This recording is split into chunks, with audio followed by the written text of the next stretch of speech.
군대를 만기 전역하고 집으로 왔습니다. 군대에 가기 전엔 다른 집이었는데 제가 군 생활을 하던 사이 또 다른 곳으로 이사를 했더군요. 저는 어머니가 보낸 주소를 받아 들고선 새로운 집으로 이사한 제 가족이 있는 보금자리를 겨우 찾아왔습니다. 이번 이사만 벌써 12번째네요. 정말 지긋지긋합니다. 엄마와 동생들은 마침 이사 마무리 작업 중이더군요. 엄마와 두 동생이 무지고생했네요. 냉장고부터 각종 가구가 일이 무거운데 말이죠. 저희 식구는 아버지의 사업이 망해 가지고 있던 아파트와 모든 재산을 은행에 빼앗긴 채 하루아침에 차가운 거리에 나앉았습니다. 그게 벌써 3년 전 일이었고 이젠 빚은 없었습니다. 다만 우리 식구 안락하게 지낼 온전한 집이 없다는 게 가장 큰 문제였지요. 마침 오늘은 아버지의 기일이기도 했습니다. 아버지의 기일이자 저의 만기 저녁 날이었지요. 그런데 집에 오자마자 소란스러운 소리가 들렸습니다. 바로 주인댁 아저씨였습니다. 얼굴을 보니 인상부터가 상당히 험악했지요. 별로 마음에 들진 않았습니다. 주인댁 아저씨는 저희가 이사 오면서 멀쩡했던 대문이 파손됐으니 이를 저희에게 변상하라고 우겨댔습니다. 제가 뭐라 설명을 해도 멍청한 속이에 경 일기더군요. 그것도 아무런 증거도 없이 막무가내로 우리에게 덮어씌우니 참으로 답답했습니다. 원래부터가 이랬는데 말이죠. 저는 가뜩이나 아버지가 없는 것도 서러운데 하지 않은 일을 했다는 오해까지 받으니 저녁 첫날부터 기분이 별로였습니다. 그래도 어쩌겠습니까? 저는 첫날부터 주인집과 마찰을 빚고 싶지 않아 변상하며 좋게 지내자던 어머니의 의견을 따르기로 했습니다. 그렇게 그 재수없는 집에서 한 달이 지났을까요? 저는 어느 날 주인집 딸내미와 마주쳤습니다. 이곳 주인집 아저씨에게 저와 비슷한 나이를 가진 자식이 있었다는 사실을 저는 오늘 처음 알았습니다. 그런데 아버지를 닮아서 그런지 여자애가 상당히 기고만장하며 버릇이 없더군요. 세입자 주제에 왜 정문을 사용하냐며 혼잣말로 짜증을 내는 겁니다. 어쨌건 저는 그 후로 그 재수없는 여자애와 마주치기 싫어 뒤에 있는 작은 쪽문만 이용했습니다. 제 어머니와 동생들에게도 뒤쪽에 있는 쪽문을 사용하라고 신신당부했지요. 주인집 딸내미 성격이 보통이 아니라며 가진 흉은 다 보면서요. 마음 같아서는 제 앞주머니로 따끔히 교육하고 싶었으나 참았습니다. 주인집 딸내미 잘못 건드렸다가 무슨 사단이 일어날지 몰랐습니다. 그러던 어느 날이었습니다. 저는 그토록 들어가고 싶었던 대기업에 운이 좋게 취직하게 되었습니다. 그런데 그곳에서 주인집 딸내미를 보았지요. 알고 보니 주인집 딸내미는 저와 입사 동기였습니다. 그 얼굴을 이곳 회사에서도 보니 참으로 재수가 없었습니다. 어쨌건 저는 그곳에서 윗사람으로부터 출중한 능력을 인정받아 계속 예쁨과 귀여움을 받았습니다. 그런데 첫 회식 날 예상하지 못한 대형 악재에 휩싸였지요. 주인집 딸내미가 신입사원 환영식이자 첫 회식 자리에 모인 이곳에서 그것도 회사 사람들이 보는 앞에서 제가 자기네 집 세입자라며 저를 놀리듯 마구 까대는 겁니다. 그 일로 저를 보는 회사 사람들의 인식은 크게 달라지지 않았습니다. 요즘이 어떤 세상입니까? 저는 그게 부끄러운 일이라 여기지는 않았으니까요. 저만 당당하면 되죠. 단 저는 주인집 딸내미를 좋은 시선으로 볼 수가 없었습니다. 그래서 다음날 퇴근하던 길에 주인집 딸내미에게 어제 일을 사과하라며 집요하게 물고 늘어졌습니다. 사과하시죠. 제가 뭘 잘못했는데요? 정말 그쪽 아버지를 닮아 양심이라고는 조금도 없는 몹쓸 여자군요. 인성이 차마 이 정도일 줄은 몰랐습니다. 제 아버지를 왜 욕하세요? 진짜 쫓겨나고 싶으세요? 그 돈으로 갈 데도 없을 텐데. 능력이 안 되니 뒤에서 까는 거죠. 당신 같은 여자 많이 봤어. 실력은 없는데 질투는 많고 열등감은 높지. 게다가 밝히기는 얼마나 밝힐까? 제 말을 듣고 있던 주인집 딸내미는 제 말에 화가 났던지 손을 치켜 세우며 저를 때리려고 하더군요. 저를 보는 그 눈빛이 얼마나 매섭던지 소름 끼쳤습니다. 엄마도 저는 때리지 않고 어려서부터 오냐오냐 키웠습니다.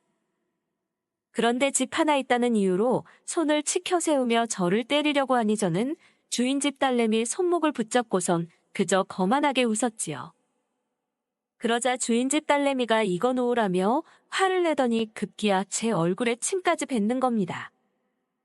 저는 그때 속으로 얘를 어떻게 할까 고민했습니다. 저도 주인집 딸내미 얼굴에 침을 뱉고 윙크를 날리며 배로 갚아주었지요. 그리고 제 앞주머니만 대놓고 주물렀습니다. 그리고선 이렇게 말했지요. 주인 아저씨한테 말하라고 말입니다. 당장에 방을 빼겠다고 진짜로 당당하게 나갔습니다. 아마도 수치스러웠을 겁니다. 사실 이 돈으로 아직 갈 곳은 없었으나 대기업에 취직했으니 은행 대출을 받아 다른 곳으로 가면 됐을 일입니다. 저는 제 어머니와 동생들을 그런 집에 살게 하고 싶지는 않았습니다. 어쨌건 그 일이 있던 후 어느 늦은 밤 골목길을 지나 집으로 가는데 어디선가 공경에 처해 도와달라는 어느 젊은 여자의 목소리가 들리는 겁니다. 저는 도움의 목소리가 들리는 곳으로 발길을 옮겨보니 주인집 딸내미가 건장한 어느 남자에게 가로막혀 벌벌 떨고만 있는 광경과 마주했지요. 저는 주인집 딸내미를 외면하고 싶었으나 미운 정도 정이라며 그냥 지나칠 수가 없어 무슨 일이냐며 모른 채 성큼성큼 다가갔습니다. 주인집 딸내미 말로는 얼마 전 지인 소개로 만나게 된 남자인데 최근까지 연락처를 주고받으며 지내다가 며칠 전 직접 만났는데 막상 만나보니 별로라 그만 보자 했다가 이런 봉변을 당하게 되었다고 듣게 되었습니다. 저는 그 남자에게 아무런 사이도 아니면 그냥 갈 길 가라는 소리만 듣게 되었고 저는 마지못해 이 여자와 결혼을 약속한 약혼자라고 거짓말하다가 경찰에 신고하기 전에 꺼지라는 경고까지 날렸습니다. 그렇게 주인집 딸내미는 저희 도움으로 위기에서 벗어났고 그 일이 있던 후 저와 그녀는 회사에서 부쩍 가까워졌습니다. 그래도 서먹하기는 마찬가지였죠. 그러던 어느 날이었습니다. 퇴근하려는데 굵은 소나기가 내리더군요. 주인집 딸내미는 우산을 챙겨왔는데 저는 우산이 없었습니다. 그래서 비가 그칠 때까지 기다렸다 가려는데 간줄로만 알았던 주인집 딸내미가 저에게 다가와 우산이 크니 같이 쓰고 가자더군요. 저는 없는 살림에 돈을 아끼려고 우산 사는 것도 자제하려고 했었거든요. 어쨌건 저는 주인집 딸내미와 우산을 쓰고 지하철역까지 가는데 그래도 조금은 떨어져 걸었습니다.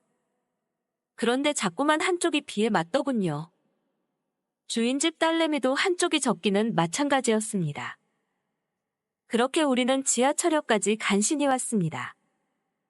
그런데 한쪽이 젖은 주인집 딸내미를 보니 은밀한 옷이 다 보이는 겁니다. 저는 낯뜨거워 시선을 자꾸만 내리는데 이런 저를 보며 주인집 딸내미가 웃더군요. 귀엽다면서요. 어쨌건 우리는 지하철을 타고 집으로 왔고 그 일이 있던 후 우리는 출근도 함께하고 퇴근도 함께하는 친구가 되었지요. 어쩌다 보니 그렇게 되었습니다. 그래도 주인집 딸과 세입자 아들이란 점은 변하지 않았습니다. 어느 날 주인집 딸내미가 술이나 한잔하자더군요. 그러면서 어느 정도 술이 들어가니 호프집에서 저에게 이러는 겁니다. 너는 내가 여자로 보이지 않니? 여자로 보이는데?